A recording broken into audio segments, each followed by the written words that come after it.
So I had a comment on a recent video that whenever I first read it, it kind of made me bristle, but as I thought about it more, I realized that the commenter was actually 100% correct in what they said. Hey everyone, this is Andrew at Plainview Farm, and in today's video I'm going to talk about a few things that folks should consider, a few hard truths that need to be considered anyway if you are a beginning farmer or homesteader. So it seems like over the last few years especially, there's been an acceleration in the number of people who are leaving the suburbs, leaving the cities, to move to the country and buy at least a small piece of ground to start a homestead or a farm. So the first thing that I want to mention is that dreams die when you have unrealistic expectations. And by that, I mean that just like with any business, a farm business, and that's what it is, a business, it takes time to become profitable.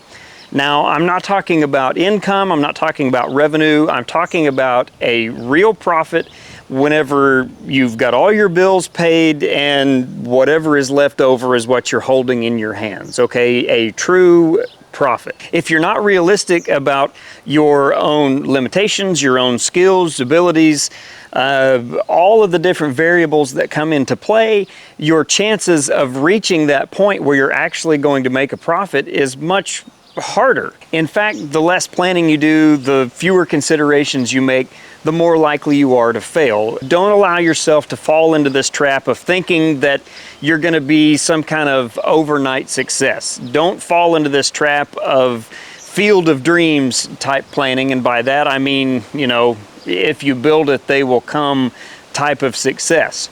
Overnight success is unrealistic, and it's really not a good thing for at least a couple different reasons. In order to be an overnight success, you're going to have to produce a product that is not only far superior in quality, but far superior in desirability than anything else that exists on the market. And if you're just starting out, I hate to break it to you, but you're probably not going to produce something that people are going to beat down your door to get to.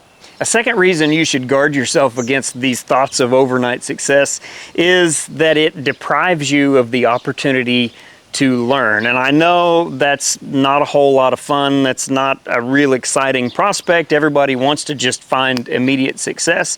But generally speaking, the people who are the most successful are the people who have the most experience, the people who have the greatest knowledge, and the people who are the most prepared for all of the different eventualities that they may experience. So if you have overnight success, you are in some way setting yourself up for failure because you don't have those opportunities to learn, and you're going to make mistakes in front of a much larger audience. So if you start to make mistakes in front of a large customer base compared to a smaller, maybe more forgiving customer base that consists of friends and family and neighbors, you know, people that already know you, well then that mistake can give your business, give your farm a big, you know, black eye and lead you down a path of failure. And we don't want that at all.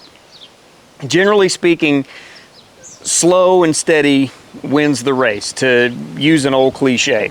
But with that being said, I'm also not too good to admit that whenever it comes to thinking about a new venture, thinking about plans, something that I want to do, I tend to look at things with rose-colored glasses. So I have to keep myself in check. I have to make sure that I am considering all of the different possibilities that can trip me up, cause me to stumble, or lead me into failure. So it's very important, whether you're just starting out or you're considering adding a new venture to your farm, that you are realistic in your expectations and you think about all of the potential problems that you can have, whether they are realistic or they seem, off the wall, unrealistic. The more prepared you are, the greater chance you're going to have at success. And here's a quick for instance. Number one, I never really expected the pandemic in 2020 to have the effect that it did on custom processors. In my area alone, it went from about a week lead time to be able to book a hog to get into the processor to 6 months or a year.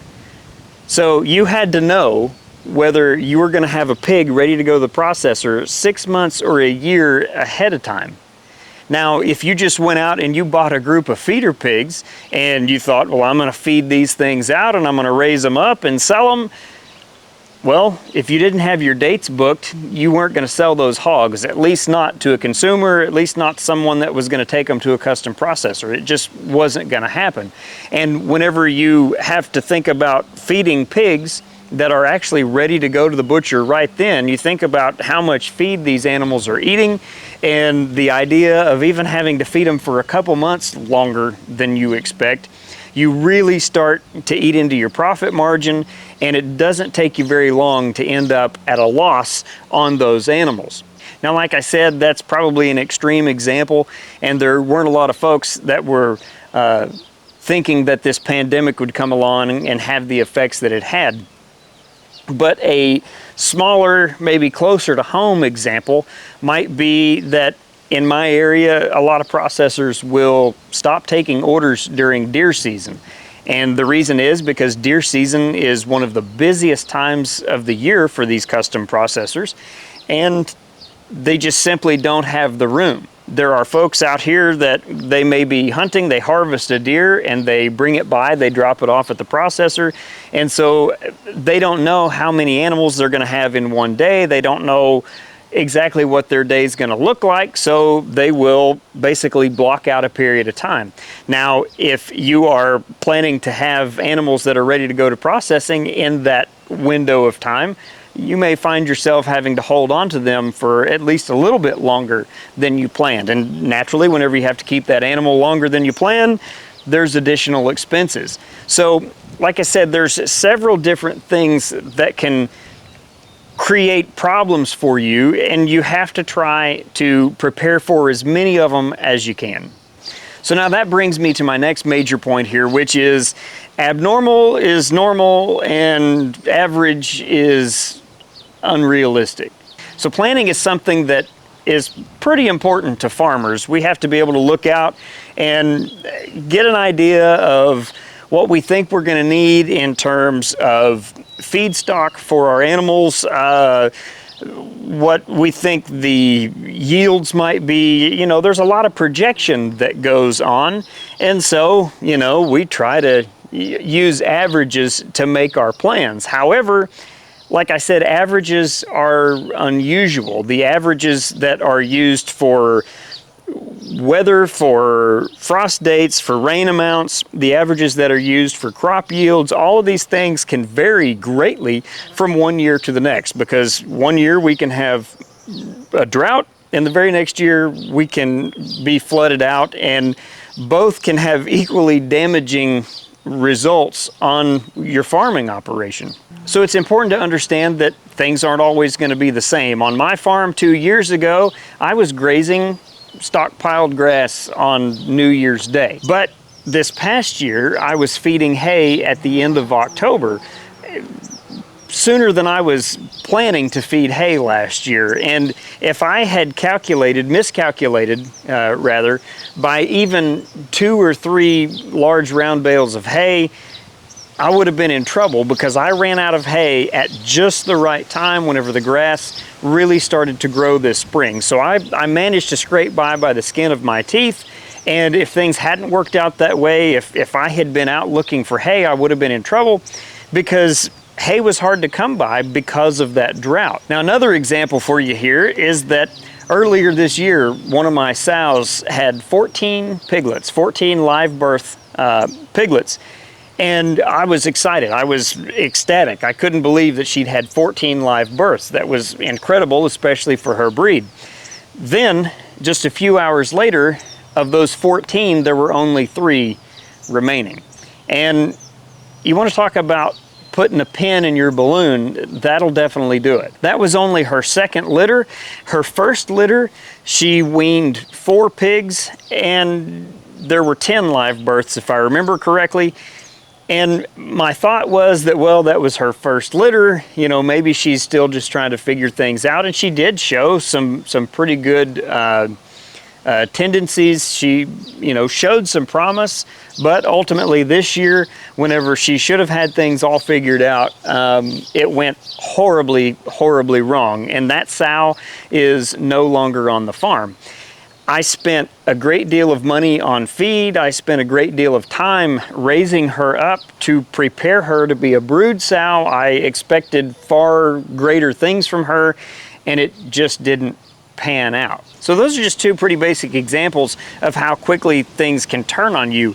Another one is that a couple years ago, the head gasket blew in the wintertime on a tractor that I had, a tractor that I was using at the time, and it was the worst possible time that tractor could blow a head gasket because there was snow on the ground and I was needing to feed hay, and that was really the only way I had to move large round bales.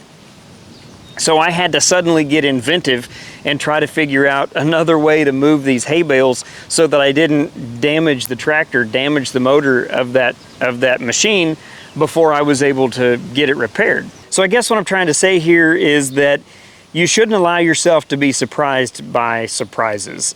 Things are going to change, and sometimes change very rapidly, and you should understand that that's just the way farming works. Now, the last big point that I want to make here is that farmers, and I'm using air quotes there, farmers are usually broke. So I had a comment on a recent video that whenever I first read it, it kind of made me bristle, but as I thought about it more, I realized that the commenter was actually 100% correct in what they said. This commenter said, "I would advise not to get your hopes up on making a profit and not to invest a lot of money into farming. Honestly, forget about being a farmer altogether because farmers are broke. But salesmen and marketers are successful. I can produce top quality food easy enough, and so can everyone else, but I can't sell water to a dying man in the desert. So I've not been able to earn a dime by farming. Be a good salesman and maybe you can figure it out." Now, I think you can probably see why I say that whenever I first read that comment, it kind of caused me to bristle just a little bit. However, whether that comment makes me bristle, makes me mad, or whatever it does to me, the point still remains. A farmer is someone who has to wear multiple hats. You can be the best farmer that there is in the world and be an incredible failure whenever it comes to farming, or at least whenever it comes to the business of farming. As I said before, if you go at farming with this field of dreams, if you build it, they will come kind of strategy, you're going to go broke. You have to be able to do multiple things whenever it comes to farming. Specifically, if you're going to be a direct-to-consumer farmer, you have to be able to develop your market and sell your product. I heard Joel Salatin give a speech one time, and he was saying that one of the things that farmers struggle with is being around people, because one of the reasons a lot of people become farmers is because they generally don't want to be around people. And while that line did get a pretty good chuckle from the audience that was present, I think they got the point that he was making, which is that sometimes we have to go beyond our comfort zone. We have to be willing to move beyond what we consider to be our limitations and try to grow and learn and expand our knowledge and expand our abilities so that we can be successful. Now, if you just absolutely put your feet down and you say, no way, I'm not going to be a marketer, I'm not going to be a salesman, I'm not going to do any of these kind of things, then maybe you're just going to have to accept the fact that you're probably going to have to go through more traditional markets, and by that I mean sale barns, auctions, those kinds of things, in order to get rid of whatever it is that you're producing. And you're going to have to understand that in so doing, you're not going to make as much money as you could if you were marketing your products directly to consumers. And this line of thinking doesn't just apply only to sales and marketing, it applies across the board as well.